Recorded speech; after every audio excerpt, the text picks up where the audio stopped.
Nous sommes ravis de vous retrouver ce soir pour parler éducation aux médias et à l'information dans le cadre de la semaine de la presse et des médias dont Hachette Éducation est partenaire. Ce soir, donc, le thème de cette visioconférence est aborder l'EMI par les images.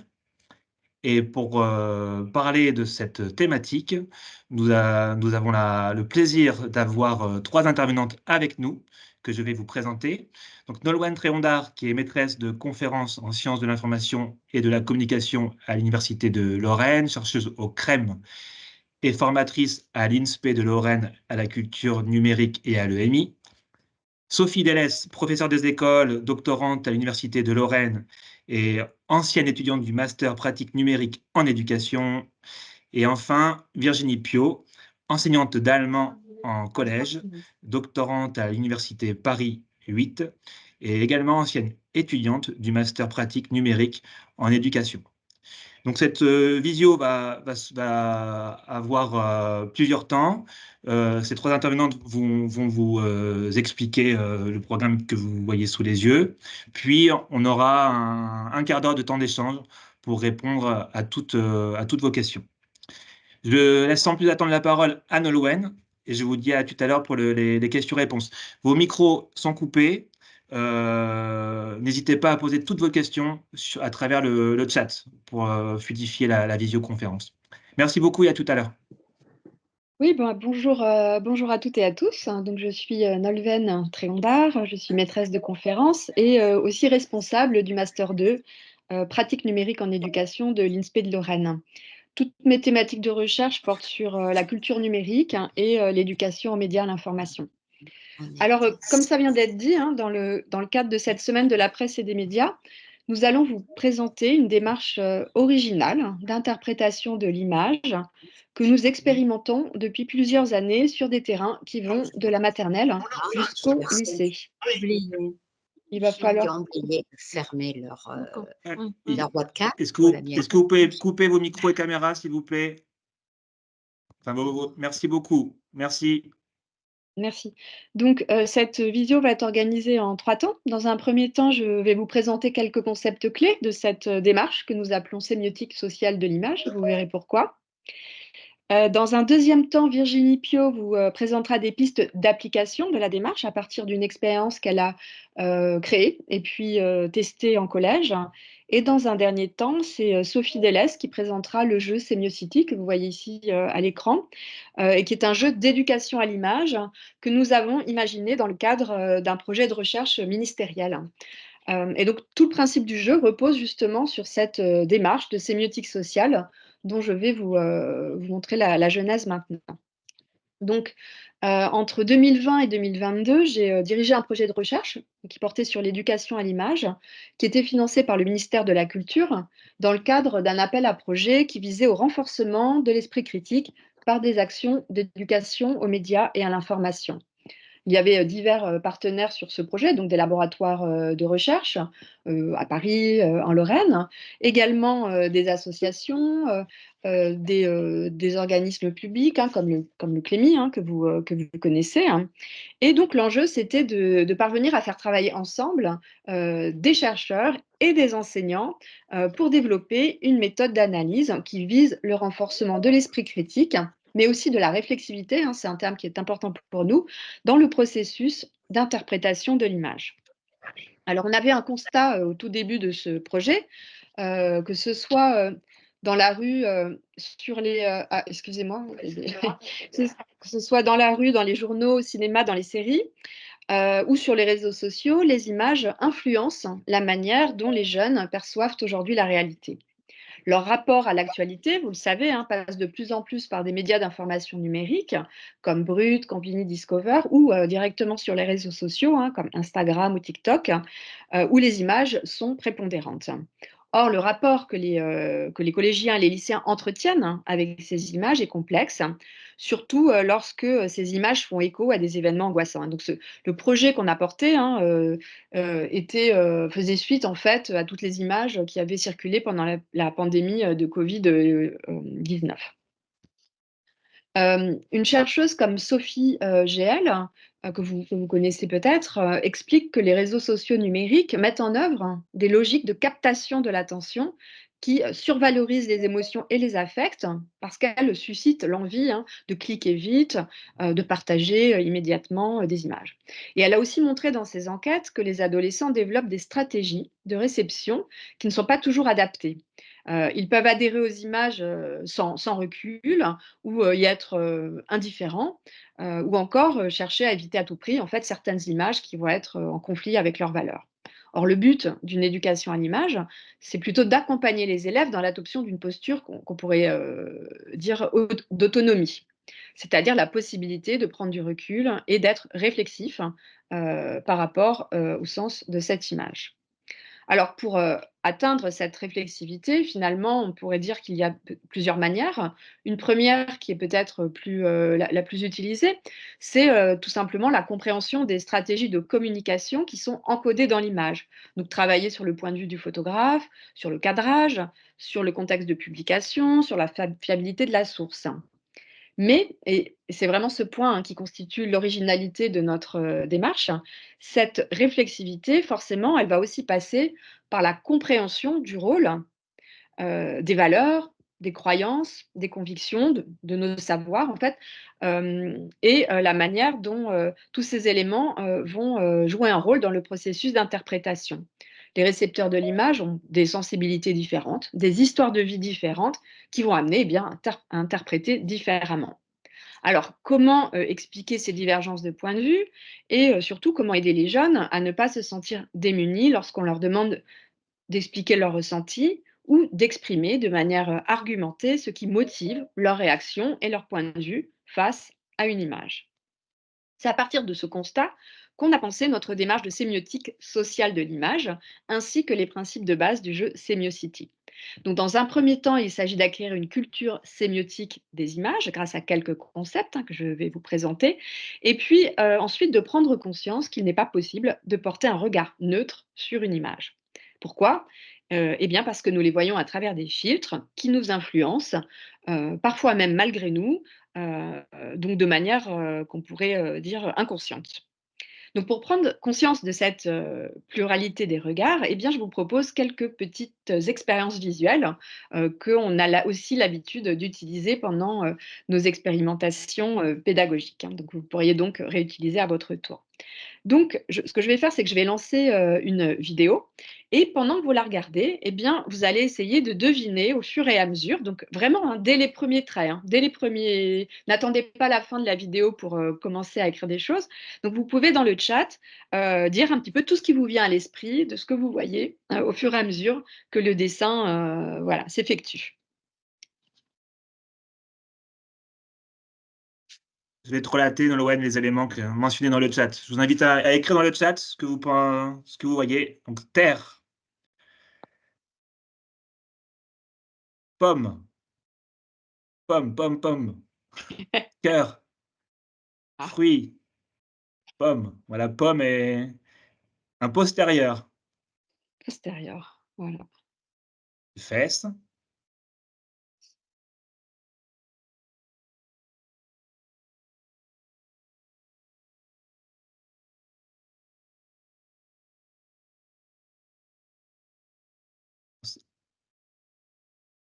la pomme est majoritaire. La pomme est majoritaire, Oui. Donc effectivement, je pense qu'on peut tous, peut-être, être d'accord sur le fait qu'il s'agit in fine, d'une pomme, mais cependant, eh bien, comme l'a dit Thomas, certains ont vu, la terre, d'autres, un postérieur, un cœur et cetera. Donc, dans d'autres, expériences, certaines personnes ont vu une cerise aussi. Donc, ce que je veux juste vous montrer à travers cette petite expérience, donc là, c'est une vidéo, mais évidemment, en classe, vous pouvez tout aussi bien dessiner cette pomme tout doucement au tableau. Eh bien, ce que je veux vous montrer, c'est que vous avez, à partir des premiers traits, opéré déjà une sélection et puis fait signifier l'image. Et la sémiotique, c'est ça, c'est s'intéresser à ces traits minimaux qui nous font reconnaître une forme et qui vont nous la faire signifier de telle ou telle façon. Personne n'a dit, c'est un éléphant. Personne n'a dit, c'est une vidéo ou un dessin. Et pourquoi? Eh bien, parce que vous avez, en fait, fait des choix, dans ce que vous avez décidé de percevoir. Donc pour résumer, hein, faire de la sémiotique, c'est déjà se demander de quoi je fais abstraction dans ce que je vois pour tenter de faire sens. Voilà, là j'ai fait abstraction du fait que c'était peut-être une vidéo. Et qu'est-ce que je sélectionne? Donc notre regard va aller vers des éléments qui vont lui sembler signifiants, heu, pour en laisser d'autres de côté.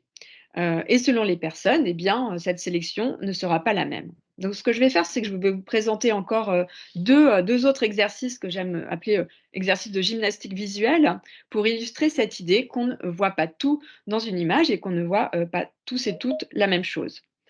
Donc, je pense que vous avez tous déjà vu le logo de cette entreprise de transport, assez connue, et il y aurait ici un motif caché, donc pareil, hein, si certains veulent l'écrire dans le chat, que, tout le monde ne détecte pas spontanément, et qui peut-être pourrait nous influencer sans qu'on en soit, conscient. Donc je ne sais pas s'il y a eu Et déjà, alors, de retour qui stipule la flèche. voilà.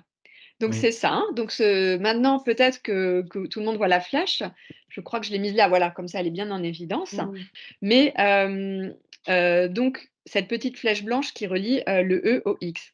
Peut-être que maintenant qu'on repasse sur le logo, et que j'ai attiré en fait, qu'on a attiré collectivement, hein, l'attention sur la flèche, eh bien, peut-être que vous ne voyez plus qu'elle. Comme quoi la confrontation à d'autres visions que la nôtre peut aussi faire chavirer nos manières de voir et de percevoir.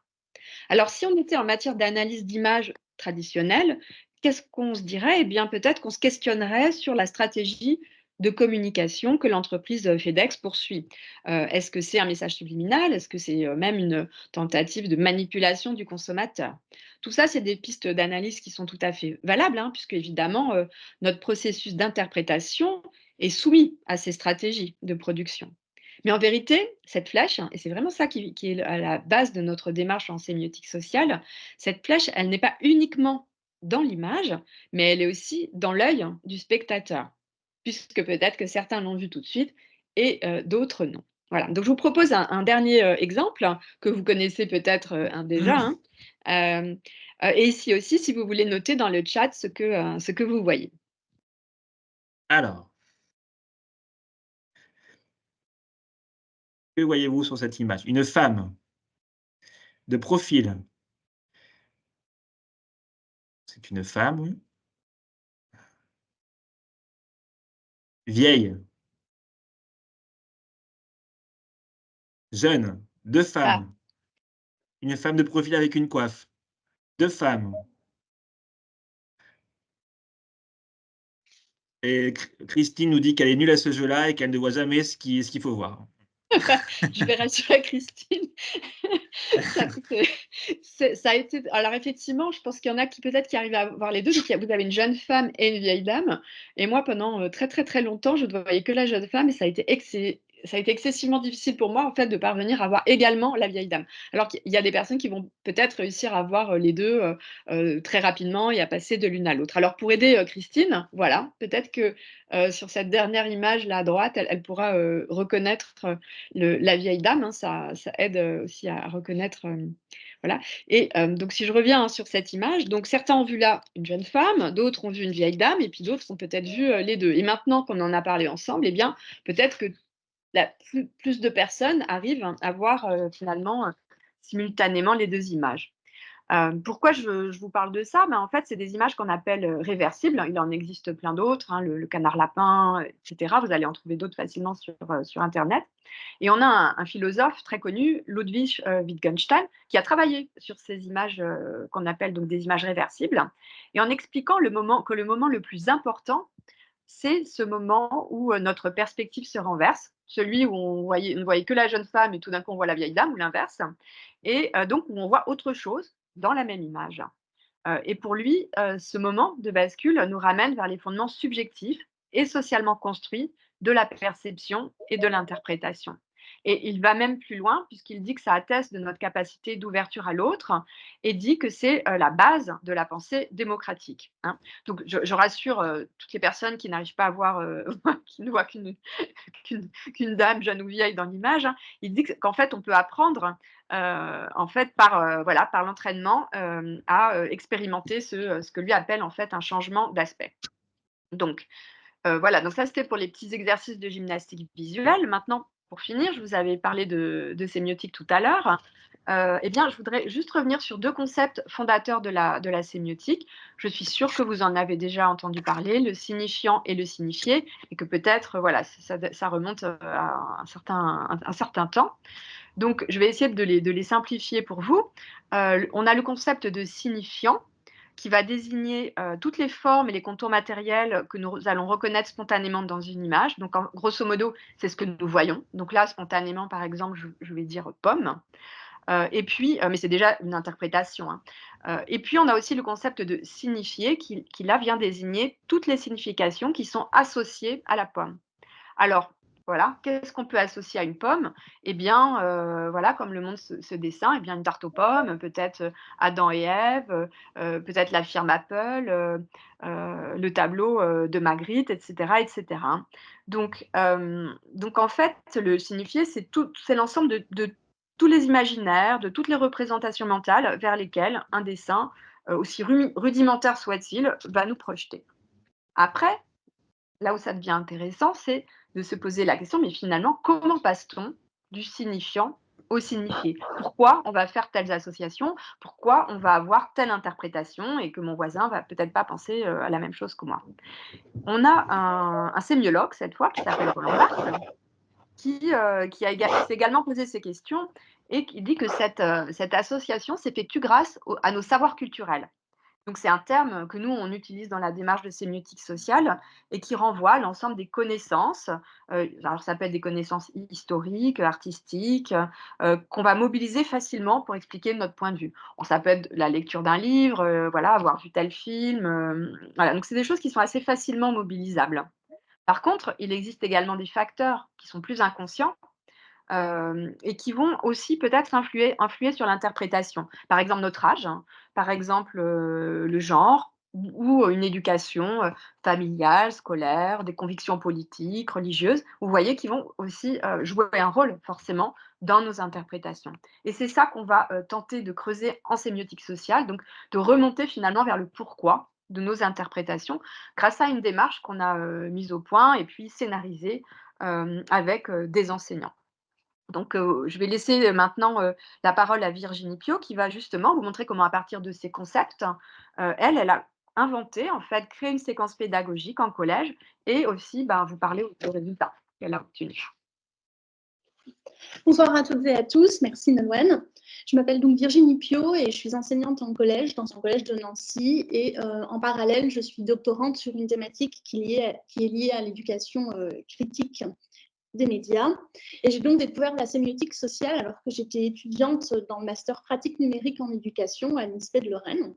Je l'ai testé d'abord en tant que participante avant à mon tour d'animer des séances, notamment auprès des élèves de collège et de BTS. J'ai été immédiatement intéressée par la démarche, qui contribue notamment à la formation à l'esprit critique, ainsi qu'à la réflexivité, et je m'intéresse donc à la façon de la transposer auprès des élèves. Le livret pédagogique que nous avons conçu pour accompagner le jeu Sémiocity revient ainsi sur les compétences développées par la sémiotique sociale et le jeu, en lien avec l'ENI, mais également dans le cadre des différentes disciplines, par exemple en français, en histoire, en arts plastiques ou encore en langue. Il s'agit notamment de développer le respect de soi et d'autrui, d'exprimer ses émotions, d'apprendre à collaborer, à échanger ou à débattre, et également de confronter ses représentations et d'accepter des avis différents. Mais alors concrètement, comment s'y prendre? Comment créer dans un espace scolaire cet espace de rencontre des points de vue et comment rendre ces concepts qui viennent d'être présentés abordables pour les élèves? Je vais donc vous présenter une séquence que j'ai mise en place dans mon collège, un collège REP+ de Nancy, auprès d'élèves de 4e et de 3e.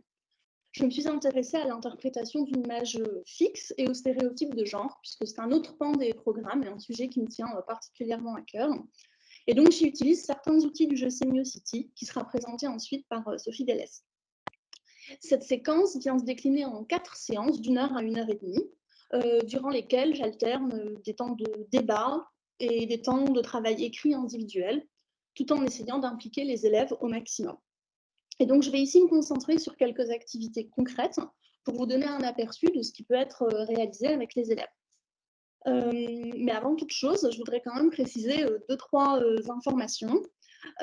Tout d'abord, je fais le choix de n'utiliser qu'une seule et même image tout au long des séances.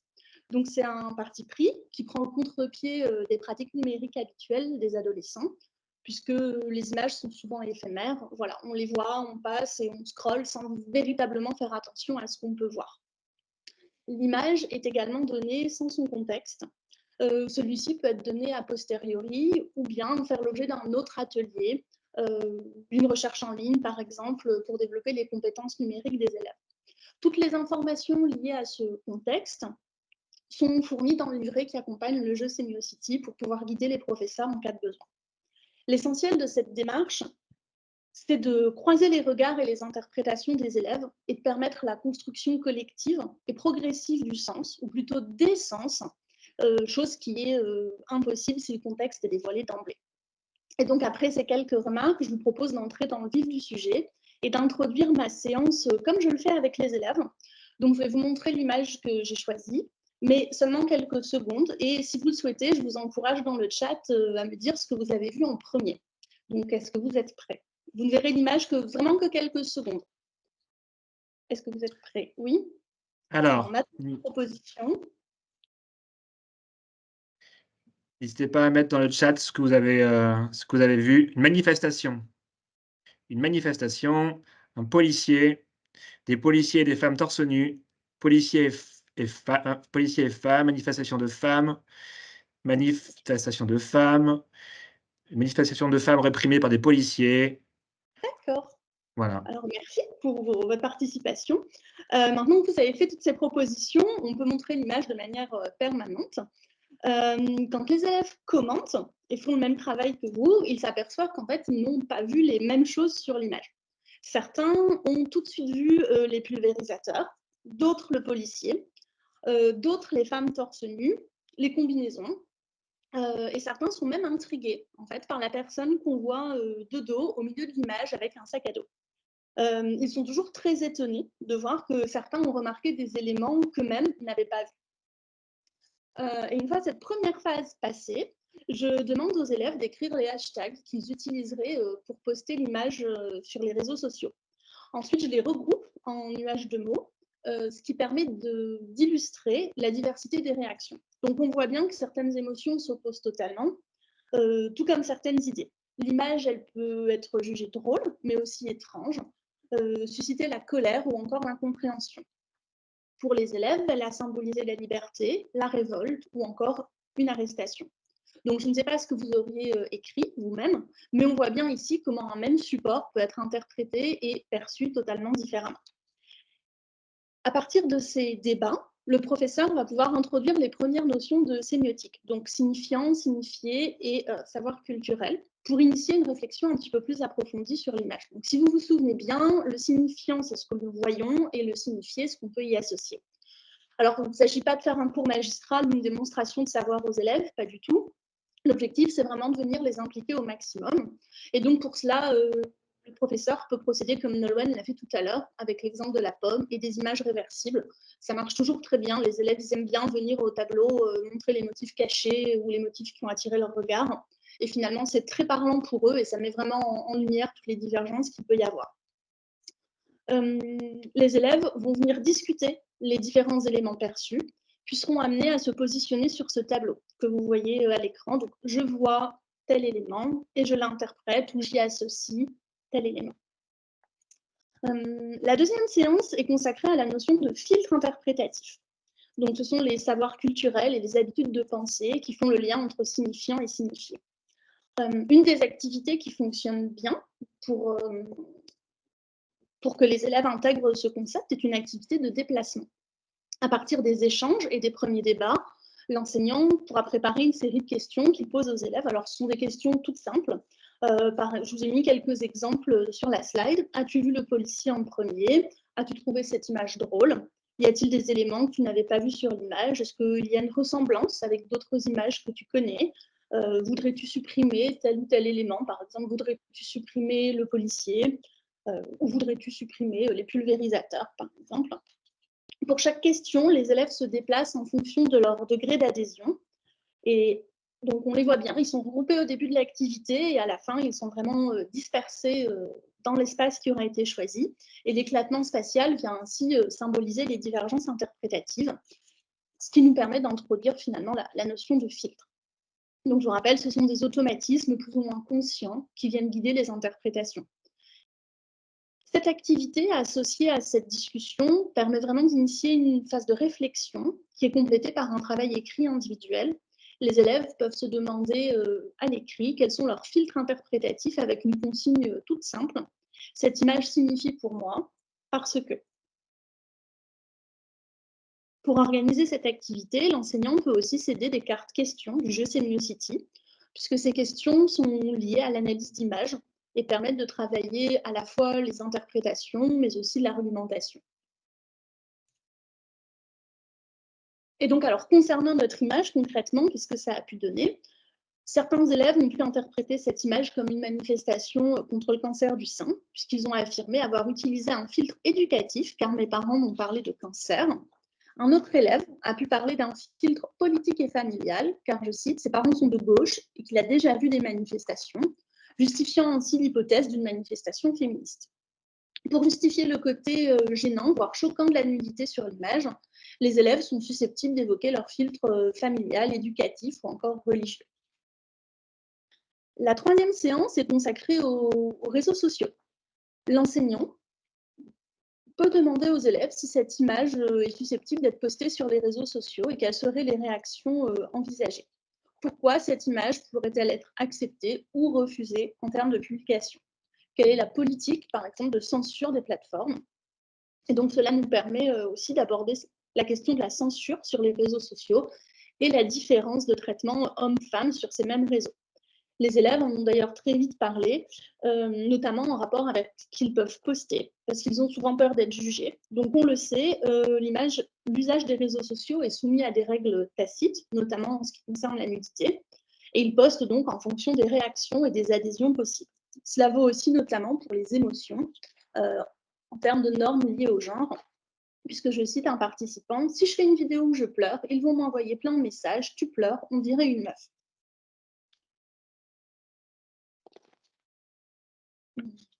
Pour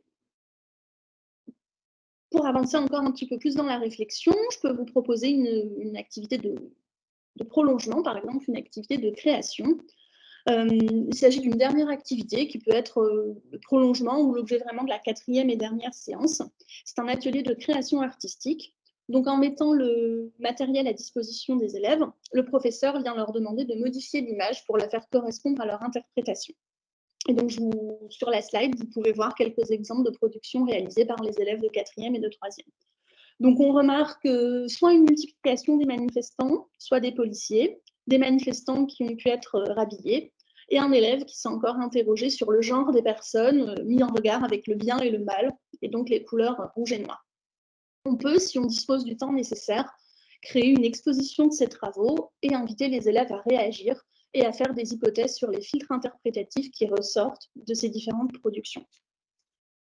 Mais alors concrètement, quels sont les apports d'un tel travail, notamment en termes d'éducation à l'image et aux médias? On vient travailler tout d'abord sur les émotions et les divergences interprétatives, la prise en compte de l'autre. La sémiotique sociale permet en effet de travailler sur les compétences évoquées au début de mon intervention, contrairement aux habitudes qu'ils peuvent avoir sur les réseaux sociaux, avec des réactions stéréotypées, des likes ou encore des emojis. Les adolescents poussent un petit peu leur réflexion et viennent analyser les différents éléments de l'image, tout en prenant en compte la pluralité des interprétations. Ces moments d'échange viennent donc renforcer le vivre ensemble, tout en travaillant les compétences sociales et interculturelles. La majorité des élèves se montrent généralement intéressés et curieuses. Je cite, « L'expérience m'a ainsi permis de parler de sujets dont on ne parle pas souvent au quotidien et a apporté de l'ouverture d'esprit. » Les apports du groupe sont notamment soulignés également. Ce qui m'a intéressée, c'est le fait de débattre avec d'autres élèves parce qu'on peut s'écouter sans juger et sans tabou. Et la séquence m'a été utile pour pouvoir mieux donner mon avis et apprendre à respecter le regard des autres. Donc pour conclure, on peut dire que les débats ouvrent les perspectives du groupe et contribuent également à ouvrir le regard, l'esprit critique dont on parlait au début de l'intervention, c'est pouvoir apprendre des positions d'autrui et essayer de comprendre d'où viennent nos interprétations et comment elles se construisent. Et donc, en ce sens, la sémiotique sociale contribue au renforcement de l'esprit critique et des compétences qui y sont associées. Si vous voulez plus de détails sur cette séquence, elle est décrite pas à pas dans le livret pédagogique qui accompagne le jeu Semiocity, que va maintenant vous présenter Sophie Delès. Merci Virginie, donc bonjour, je suis donc Sophie Delès, professeure des écoles. J'ai suivi le master pratique numérique en éducation il y a 2 ans et depuis j'ai entamé un doctorat en éducation aux médias et à l'information. Alors lors du master, mes collègues et moi-même avons étudié et expérimenté la démarche de sémiotique que Nolwenn et Virginie viennent de vous présenter. Et dans ce cadre, nous avons échangé entre nous à propos de la position de nos élèves face aux images. Alors notre constat a été assez rapide et clair. Les images sont omniprésentes dans la vie de nos élèves, mais ils ne sont pas assez accompagnés pour les appréhender, que ce soit à la maison ou à l'école. Et finalement, n'en discutent pas tant que ça tous ensemble.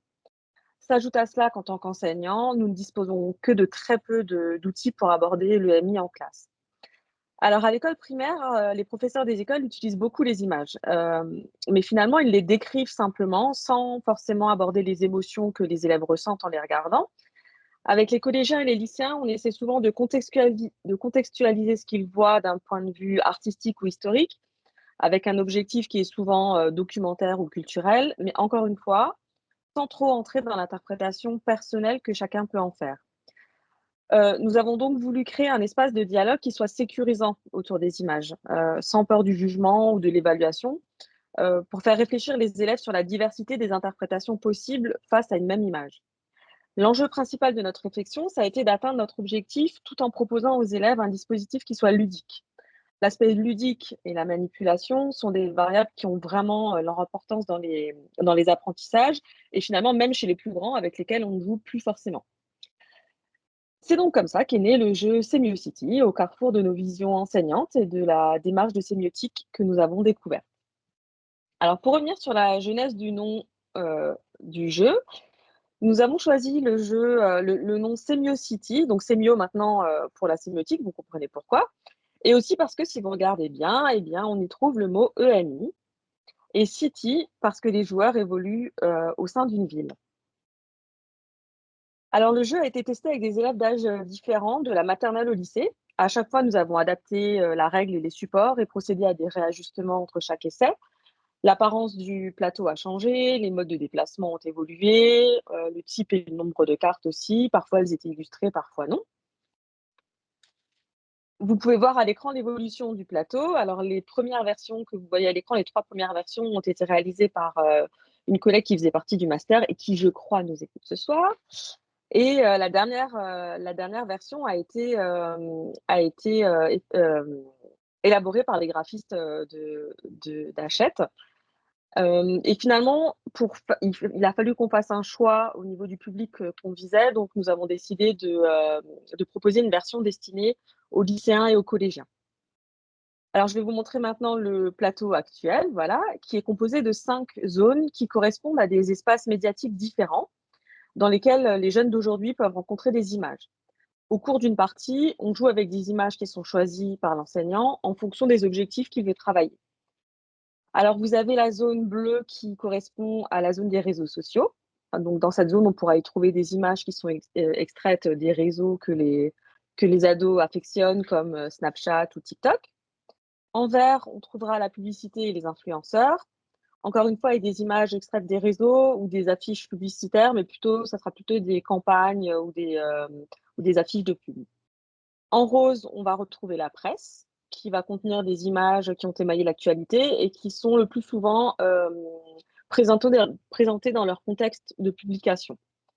En rouge, les arts et l'histoire. Donc, on y trouvera des photos historiques, des œuvres de musée, des installations artistiques.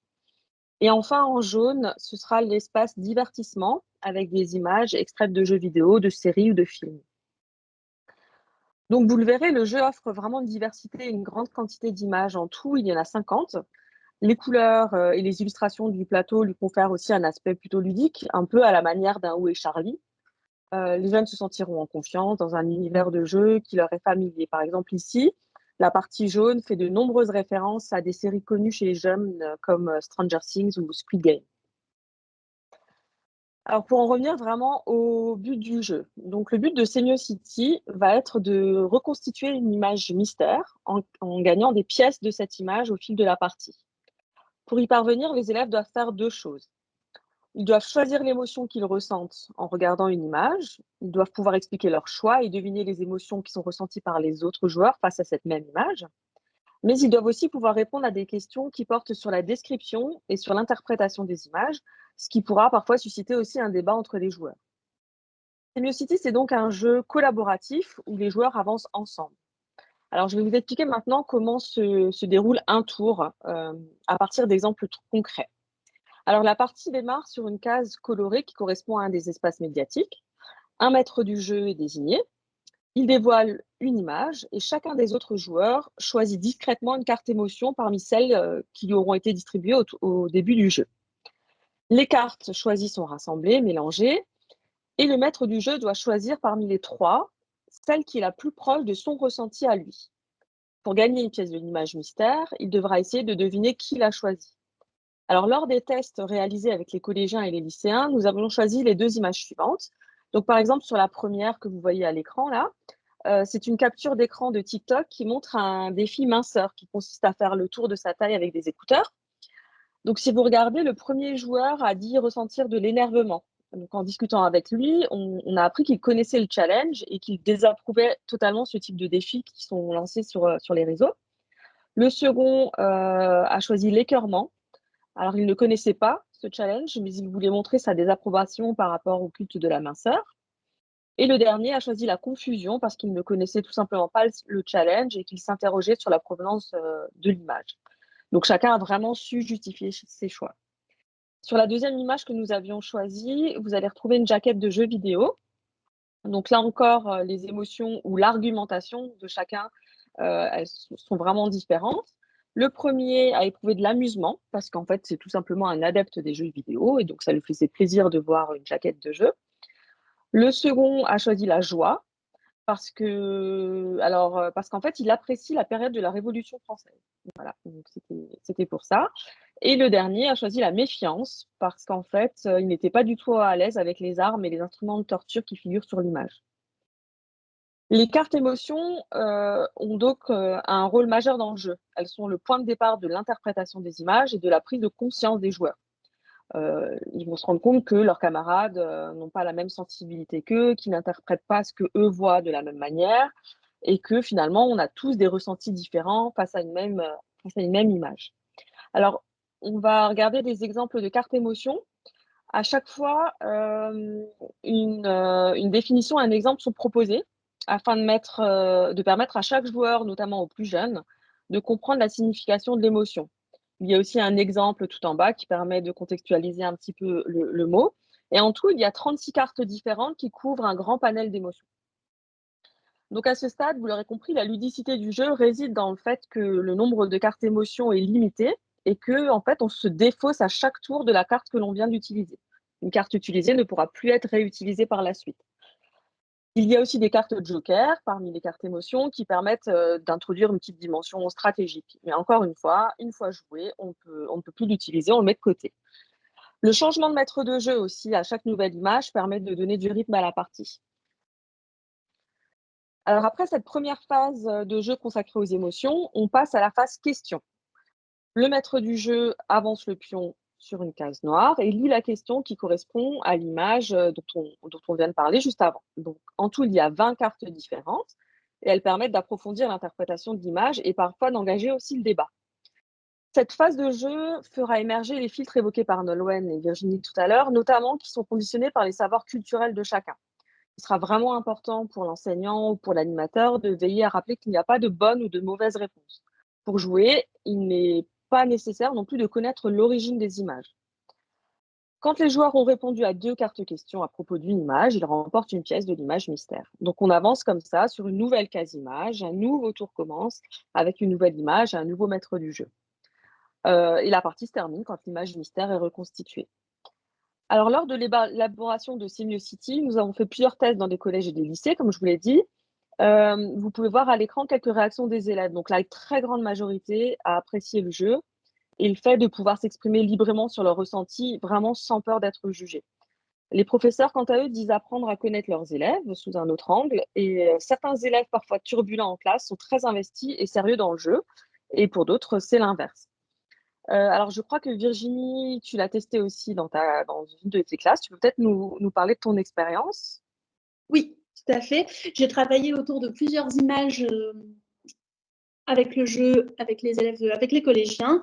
Et donc là, je vous ai mis un exemple d'une image qui a pu être travaillée, donc une pub pour Burger King, avec un burger moisi. Donc la première phase du jeu permet vraiment une verbalisation des émotions au sein du groupe et ce faisant vraiment permet un apprentissage de la pluralité, de la diversité des émotions. Donc ainsi, face à cette photographie de burger, face à cette publicité un peu particulière, les élèves acceptent que certains éprouvent du dégoût, de l'écœurement et aussi du mépris ou de l'agacement ou encore de la surprise. Donc les échanges permettent vraiment de justifier les ressentis. Si certains affirment que ça ne les tente pas trop d'aller manger un burger comme ça, d'autres se montrent agacés puisqu'on laisse pourrir un burger alors que certains dans la vie ne mangent pas. Mais d'autres argumentent également en affirmant qu'ils méprisent la malbouffe car c'est plein de gras saturés et que c'est très mauvais pour la santé en général. Une élève évoque aussi un coup marketing réalisé par Burger King. Les élèves apprécient vraiment ces phases de débat parce qu'elles les laissent libres, je cite, d'interpréter et d'avoir leur propre représentation. Le jeu est donc un moyen pour eux de reprendre la parole, de s'exprimer véritablement. Et un participant affirme d'ailleurs, on n'a pas besoin de s'abstenir de dire quelque chose quand on a des choses à dire, il n'y a pas de vrai ou de faux. Le jeu présente donc plusieurs intérêts. Il permet une réflexion personnelle et un travail sur ses émotions, sur ses interprétations, mais il permet aussi une vraie ouverture aux autres et à la pluralité, puisqu'il s'agit d'accepter finalement les différents ressentis et les différentes interprétations qui peuvent être données. Merci Virginie. Donc, on a aussi demandé son avis à Catherine Kellner, qui est maîtresse de conférences en sciences de l'information et de la communication à l'Université de Lorraine. Elle est spécialiste des technologies éducatives et en particulier des serious games. Donc, pour elle, en fait, SemioCity est un jeu riche en termes de possibilités. Le fait qu'il n'y ait pas qu'une seule réponse possible permet à chacun d'exprimer son ressenti et de défendre sa propre interprétation de l'image. Et selon elle, la jouabilité est très large et entre totalement dans l'objectif d'un serious game qui est de jouer en ayant en ligne de mire finalement un objectif sérieux. Alors de mon côté, mes parents ont joué assez mieux avec mes enfants. Alors je vous laisse imaginer le grand-père de mes garçons devant le défi TikTok des écouteurs autour de la taille. Il était clairement perdu, ce qui a bien fait rire mes ados de 14 et 16 ans. Ils ont alors échangé leurs ressentis. Les jeunes ont expliqué aux anciens de quoi il s'agissait. Et il faut vraiment reconnaître que ce genre de discussion n'aurait clairement jamais eu lieu s'ils ne s'étaient pas retrouvés autour de ce plateau. Des éducateurs spécialisés ont aussi joué au foyer de l'enfance à Strasbourg avec des ados de 16 à 18 ans. Leur retour a été assez précieux pour nous. Ils étaient vraiment enthousiastes et ont passé un très bon moment. Ils ont pu se rendre compte que certains sujets devraient être abordés avec les jeunes. Et ils en ont aussi profité pour les faire parler sur certains thèmes. Donc, pour des jeunes qui ont parfois, qui sont dans le mutisme, les éducateurs ont trouvé que SemioCity pouvait être un outil de médiation vraiment très intéressant. Voilà pour nos retours d'expérience. Donc, je vais laisser Nolwenn conclure.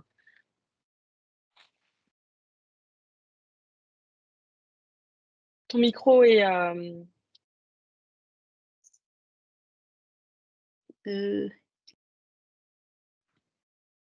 Non, tu l'avais Le fait. micro est coupé, Nolwenn. Ouais, il est toujours coupé. C'est Voilà, bon, c'est là. bon. Ok, C'est bon. merci.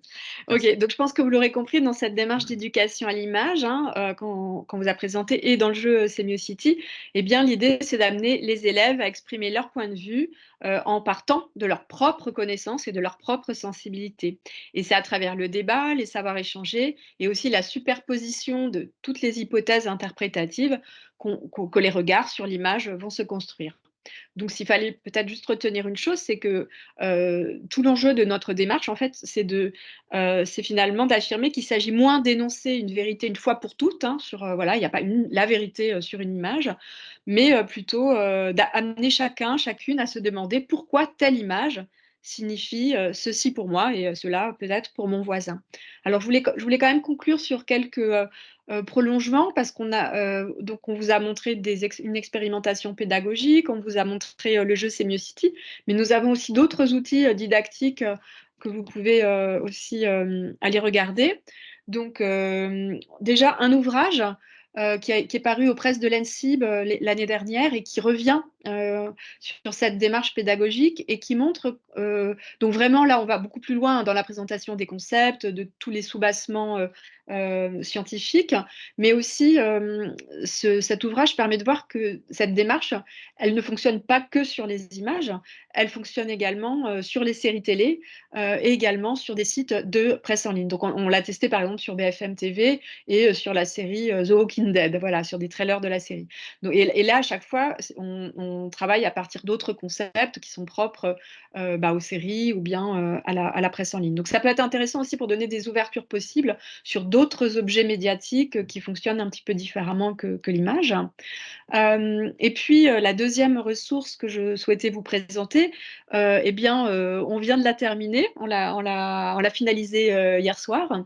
C'est un guide qui s'appelle Repères pour l'éducation à l'image et qui est vraiment destiné aux enseignants, formateurs, aux éducateurs.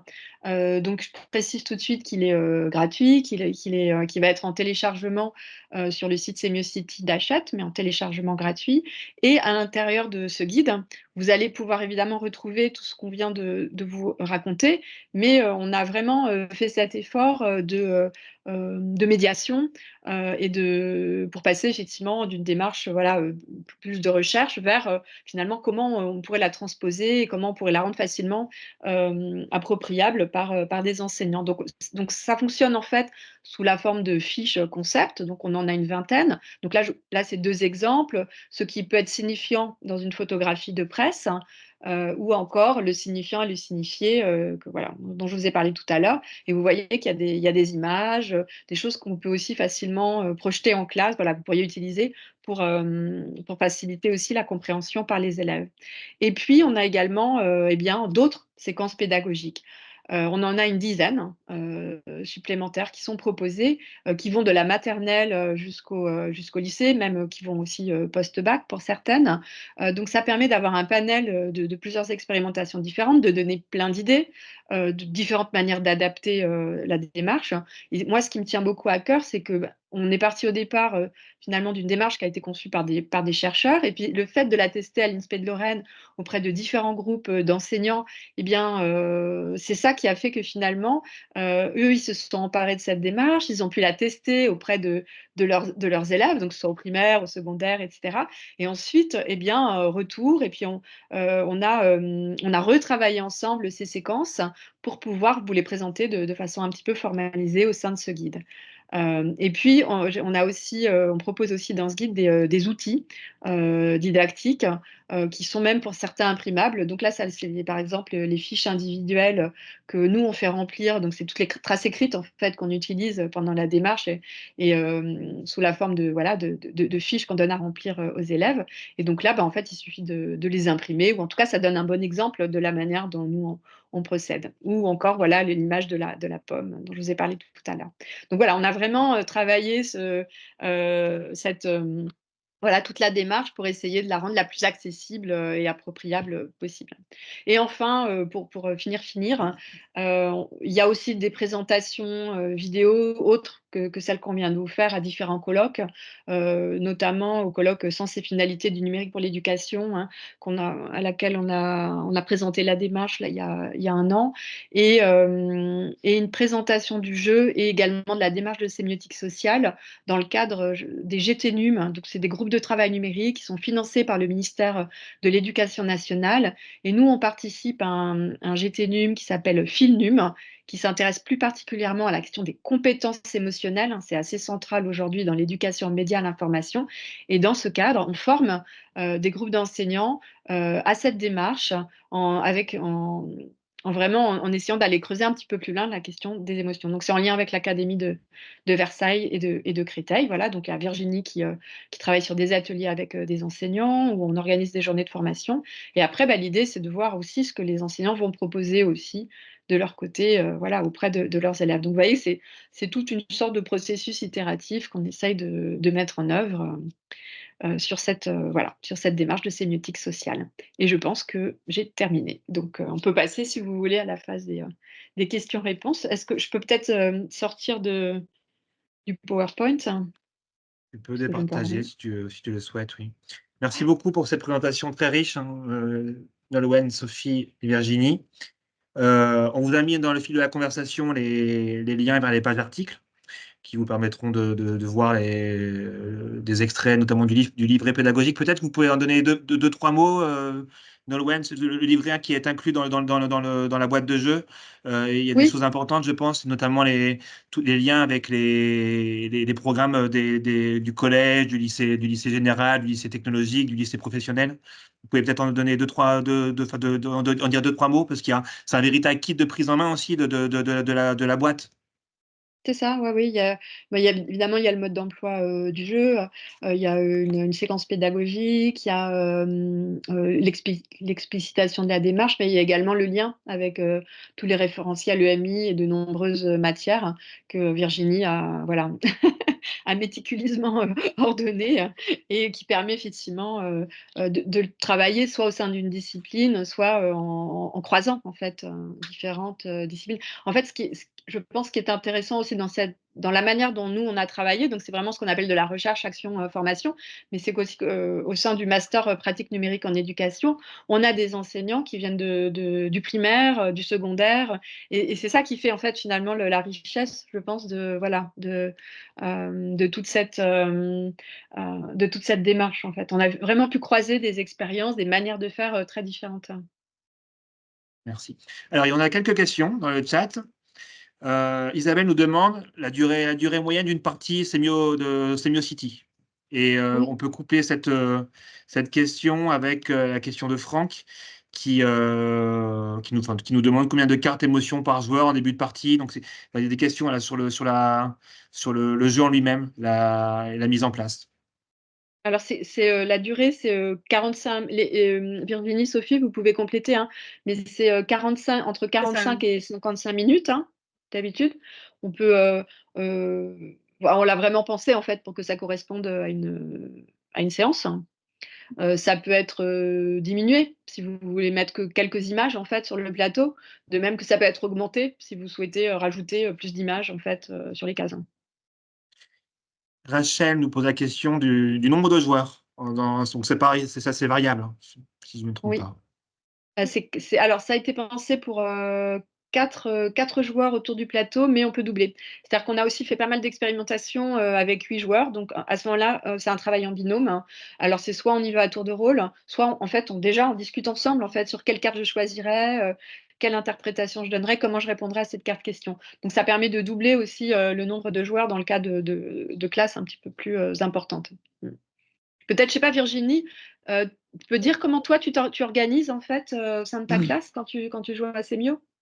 Oui, quand je joue à Semio, généralement, c'est en demi-groupe et généralement, ils sont 2, ils sont en binôme et ça a cet intérêt, en fait, qu'avant de proposer une émotion, ils doivent déjà discuter entre eux et argumenter et se mettre d'accord et c'est une première phase déjà d'échange, au sein du binôme avant d'échanger avec, le reste du groupe. Ça a Mmh. cet avantage-là d'avoir une Mmh. double étape. Mmh. Merci.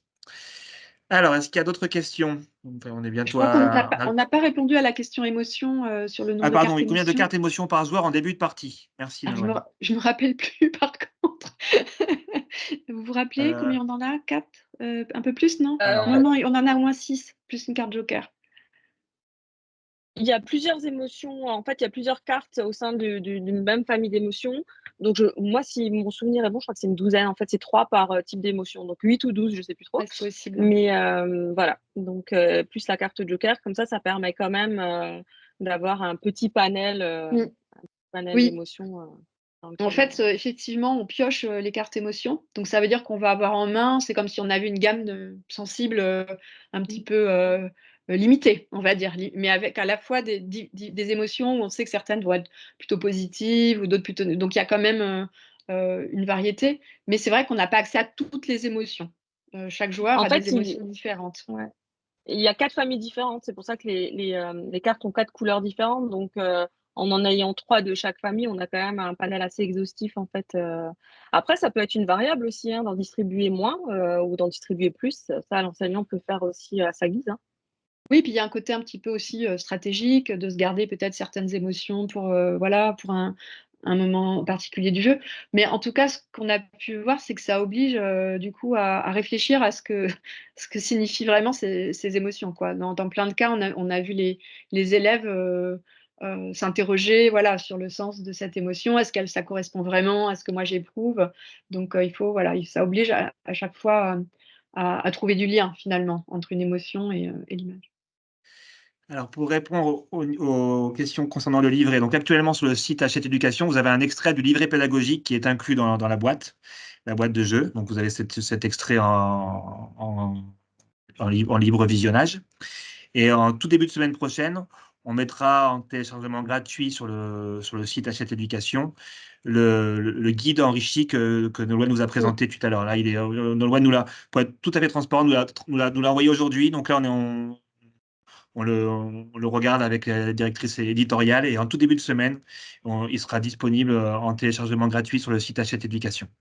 Ouais, c'est ça. Oui, je voulais le finir pour la semaine de la presse et des médias pour le lancer aujourd'hui. Donc, je le lance officiellement durant cette visio. Mais évidemment, C'est il faut laisser quand super. même le temps voilà, à Hachette de le lire, de peut-être vérifier si, voilà, s'il y a des petites erreurs qui restent, je ne sais pas. Mais en tout cas, il est là, il est disponible et voilà, vous pouvez écrire pour le récupérer. Enfin, je ne sais pas comment vous allez vous organiser. Mais il faut savoir que, voilà, que ce livret, il fait quand même 140 pages.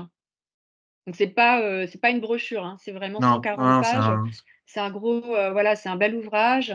On a vraiment fait tout un travail aussi sur la présentation, les iconographies, sur la variété des séquences pédagogiques, sur d'autres concepts aussi autour de l'image qu'on avait peut-être moins exploré jusqu'à présent. Voilà, donc, et toujours, l'idée, c'est il y a des chercheurs qui ont écrit, mais il y a aussi des enseignants qui ont écrit dedans. Voilà. Donc ça, moi, j'aime bien, voilà, cette idée de coupler, en fait, d'hybrider. Alors, il nous reste enfin, 1 minute 30, mais il y a quand même un certain nombre de questions. On va essayer d'y répondre rapidement. Une demi-classe, c'est 15 élèves. Peut-on jouer avec 2 jeux et un prof ou c'est trop compliqué? Alors, moi, je veux bien répondre. On peut totalement jouer avec 2 jeux et un professeur. C'est pas du tout compliqué. Les élèves se prennent vite au jeu, justement, des échanges et de la discussion entre eux. Il n'y a pas de problème. Et il me semble, hein, Thomas dira si je me trompe, qu'il y a les ressources. On peut même vidéo projeter les images si on veut jouer avec des Oui, groupes un petit peu plus conséquents. Ce qui répond également à la question de Madame Bon. oui, de Madame Bon, exactement. Trop petite, voilà, les images peuvent être projetées.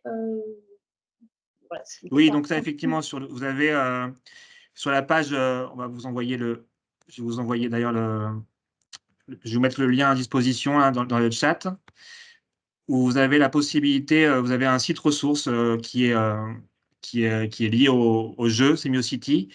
Et sur ce site ressources, vous avez la possibilité de télécharger les images et on vous met même le gabarit des images qui vous permet de créer aussi vos propres images si vous le souhaitez. Donc ça, c'est aussi quelque chose, les cartes images, les cartes émotions ou les cartes questions, vous pouvez aussi vous faire vos propres images si vous le souhaitez.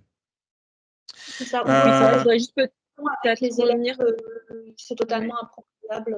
Sur Pardon? les images, en fait, effectivement, l'idée aussi d'apporter ses propres images. Par exemple, si vous êtes en train de travailler en histoire sur la Révolution française, vous pouvez très bien opter pour vos propres images issues des 5 zones aussi, des images issues de la presse, peut-être des séries, etc., sur le thème, par exemple, de la Révolution, pour faire un réseau d'images sur le même thème, mais issu de médias différents, quoi. Ça peut être très Ouais, il y a un intéressant. gabarit aussi hein, qui est livré et qui permet Oui. effectivement de choisir ses propres images. Ouais.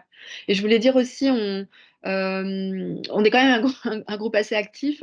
Donc, il y a également un site, peut-être on pourra l'ajouter, on verra sur le site de Hachette, mais qui s'appelle Filnum. Donc, c'est le groupe de travail numérique dont je parlais tout à l'heure. Et on a fait récemment aussi un travail autour des caricatures. Donc voilà, ça D'accord. peut être aussi, parce que là, on vous a présenté pas mal de choses autour des images aussi d'actualité notamment, mais voilà, il y a peut-être des choses qu'on pourra présenter aussi autour de la caricature. C'est assez intéressant comme enjeu Alors, il y a actuel. encore deux questions. Première question, je remonte. Faut-il un travail sur les compétences psychosociales en amont pour les plus jeunes? Est-ce que c'est nécessaire de faire un travail sur ces compétences?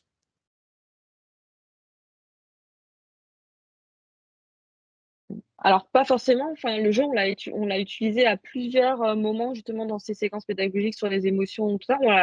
On l'a utilisé souvent au tout début de la séquence, parfois au milieu d'une séquence. Je sais qu'en maternelle, par exemple, on a d'abord étudié toutes les émotions. On a expliqué aux élèves un peu la définition de toutes les émotions, à quoi ça renvoyait. On les a étudiées dans des albums, etc. Et ensuite, on a joué à Sémio. Mais avec des grands, ça peut tout à fait, on peut tout à fait y jouer. Sans avoir travaillé les compétences avant. Je pense que les collègues sont d'accord avec moi. Totalement. Alors, disons qu'il y a beaucoup de Alors, il y a pas mal merci pour vos questions. Angèle nous pose la question suivante: comment les images sont-elles choisies?